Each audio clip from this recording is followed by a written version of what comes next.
bersama kami para pengabdi bantuan hukum LBH Manado dalam program Bakar Letak LBH Manado.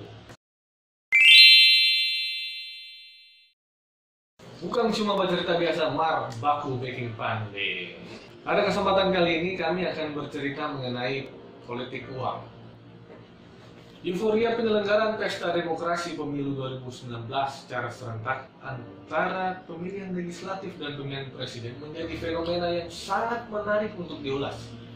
Hebohan dalam penyelenggaraan pemilu menjadi suatu kelaziman yang terjadi tanpa disadari oleh semua pihak.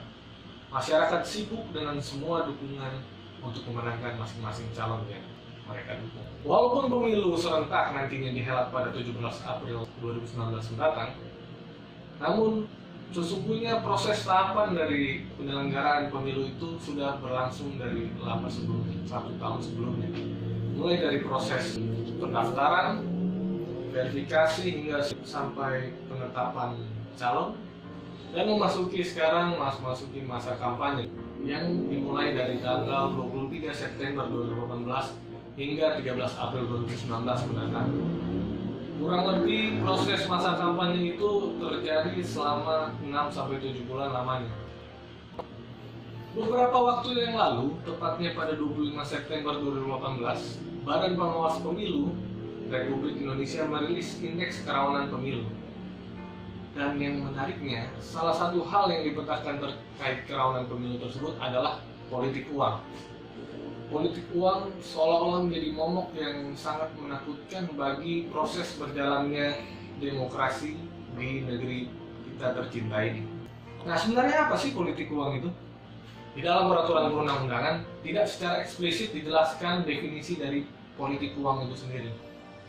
Dari berbagai referensi yang kami rangkum, pada prinsipnya politik uang adalah pertukaran uang dengan posisi atau kebijakan atau keputusan politik yang mengatasnamakan kepentingan rakyat, tetapi sesungguhnya demi kepentingan pribadi atau kelompok ataupun partai.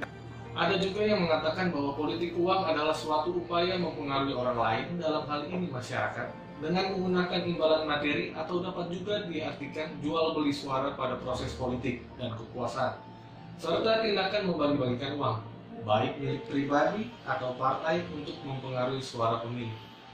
Berikut saya paparkan beberapa hal bentuk-bentuk seperti apa sih politik uang itu. Yang pertama itu tentunya berbentuk uang. Dalam masyarakat tidak terkecuali masyarakat religius, uang memang diakui sebagai senjata politik ampuh yang sangat strategis untuk menaklukkan kekuasaan. Karena pada dasarnya uang dianggap sebagai saudara kembar kekuasaan. Uang merupakan faktor penting yang berguna untuk mendongkrak personal seseorang, sekaligus untuk mengendalikan wacana strategis terkait dengan sebuah kepentingan politik dan kekuasaan, di mana seseorang berkuasa mempengaruhi dan memaksakan kepentingan pribadi dan kelompok pada pihak lain. Modus politik uang dapat terjadi dalam berbagai bentuk. Misalkan saja dalam suatu kampanye. Biasanya dalam suatu kampanye terbuka, para pendukung yang menghadiri sering dibagi-bagikan uang dengan alasan uang transport. Memang dalam ketentuan peraturan perundang-undangan kita, hal ini masih dilumrahkan. Namun sebenarnya potensi terjadinya praktek politik uang sangat terbuka ketika melakukan kampanye seperti itu.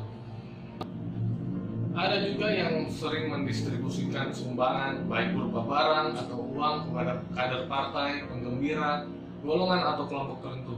Kita masuk ke bentuk money politik atau politik uang yang kedua, yaitu berbentuk fasilitas umum.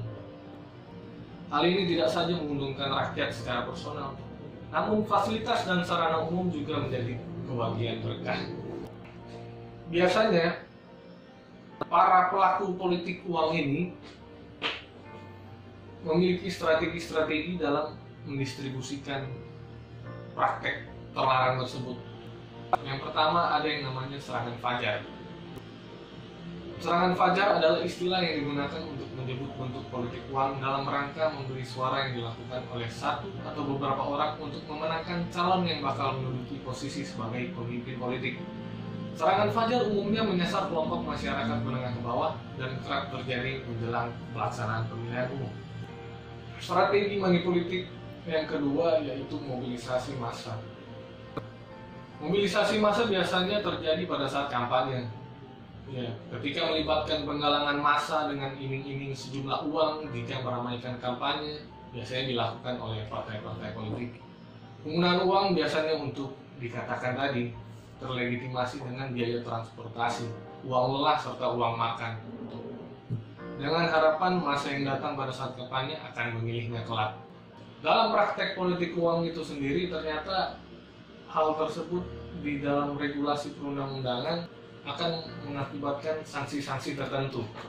Nah, terdapat perbedaan penerapan sanksi dalam pelaku politik uang. Regulasi terbaru yaitu Undang-Undang Nomor 7 Tahun 2017 tentang Pemilihan Umum. Yang terkena sanksi hanya pemberi bukan penerima, dan bagi penerima bisa melaporkan pelakunya. Dibandingkan dengan Undang-Undang Pilkada Nomor 10 Tahun 2016, di mana dua-duanya akan bisa dipidanakan. Baik pihak pemberi dan penerima bisa dipidanakan. Dalam pilkada, ketentuan soal larangan politik uang sudah diatur jelas dalam Undang-Undang Nomor 10 Tahun 2016. Tepatnya pada pasal 73 Undang-Undang Pilkada mengatur soal larangan praktik ini. Ancamannya tak tanggung-tanggung, yaitu sanksi administrasi berupa pembatalan sebagai pasangan calon oleh KPU yang berdasarkan putusan dari Bawaslu. Aturan larangan politik uang ini tidak hanya berlaku bagi paslon, parpol, tim kampanye, serta relawan. Namun sebagaimana diatur dalam pasal 73 ayat 4, juga berlaku bagi semua pihak yang dengan sengaja melakukan perbuatan melawan hukum, menjanjikan atau memberikan uang atau materi lainnya sebagai imbalan kepada orang lain untuk mempengaruhi orang tersebut. Sanksi juga diatur dalam pasal 187A, yaitu berupa pidana penjara paling singkat 36 bulan dan paling lama 72 bulan serta denda paling sedikit 200 juta dan paling banyak 1 miliar. Hal ini berlaku tidak hanya bagi pemberi, namun berlaku juga bagi penerima.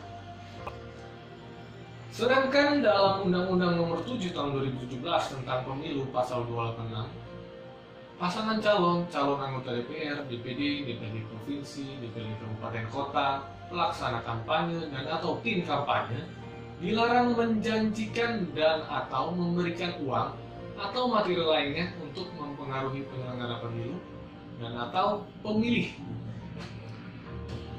Jika melanggar ketentuan tersebut, maka Bawaslu juga mempunyai kewenangan mendiskualifikasi peserta pemilu yang melakukan pelanggaran politik uang.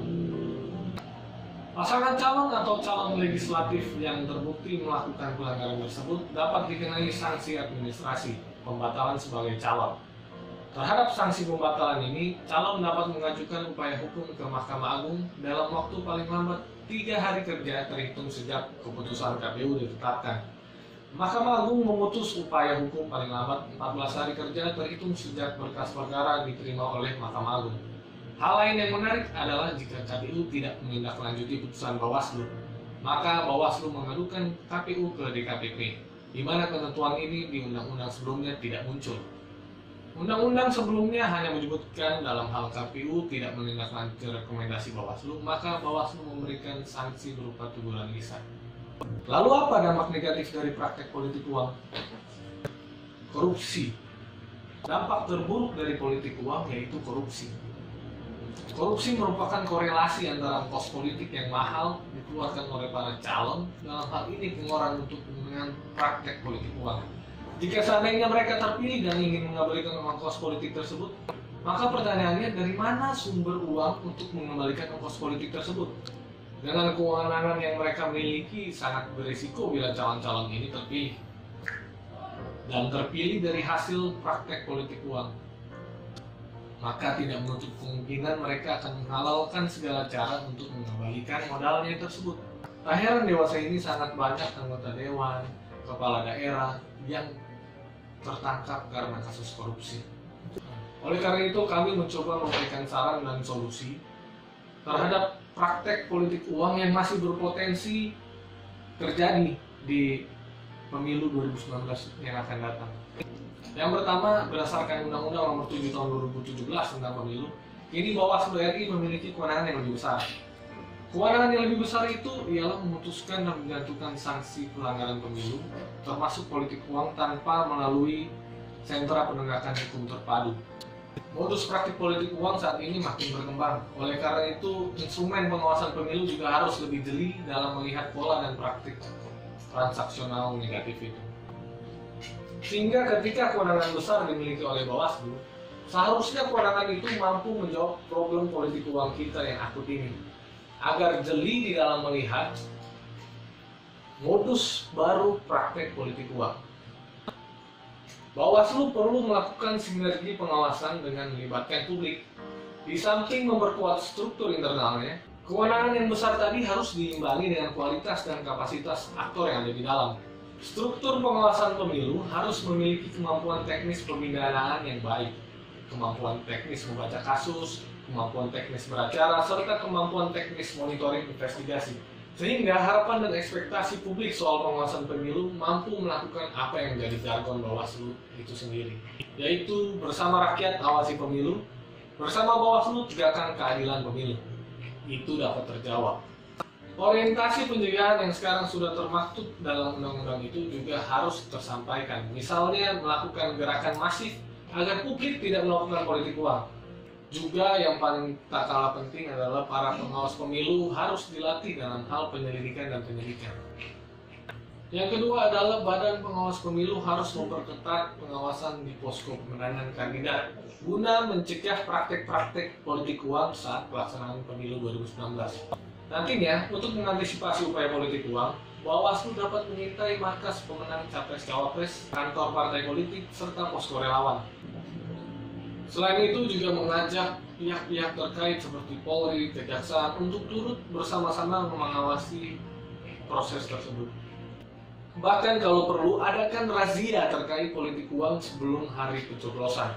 2 pekan sebelum pencoblosan dapat dilakukan ataupun memulai razia secara masif, mulai dari pusat hingga daerah, seperti orang dan kendaraan yang dicurigai membawa logistik.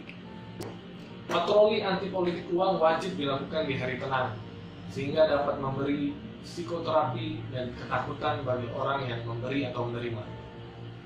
Praktek politik uang biasanya masif terjadi di hari tenang atau H-1 pemilu. Oleh karena itu, pengawas pemilu harus bergerak, semua jajaran stakeholder terkait harus bergerak di hari itu. Kita bisa bayangkan jika pemantauan tersebut tidak dilakukan, maka akan rusak demokrasi Indonesia. Sebab masyarakat di banyak daerah akan menjadi korban politik uang. Demikian pemaparan kami, sekiranya dapat menambah pengetahuan saudara-saudara sekalian. Namun yang paling terpenting adalah mari bersama-sama kita warga Sulawesi Utara menolak praktek politik uang untuk menuju demokrasi yang ideal. Jika ada tanggapan, pertanyaan, atau masukan, atau turut memberikan pandangan-pandangan, bisa langsung saja menghubungi kontak yang berada di bawah ini. Sampai jumpa di lain kesempatan, sukses selalu.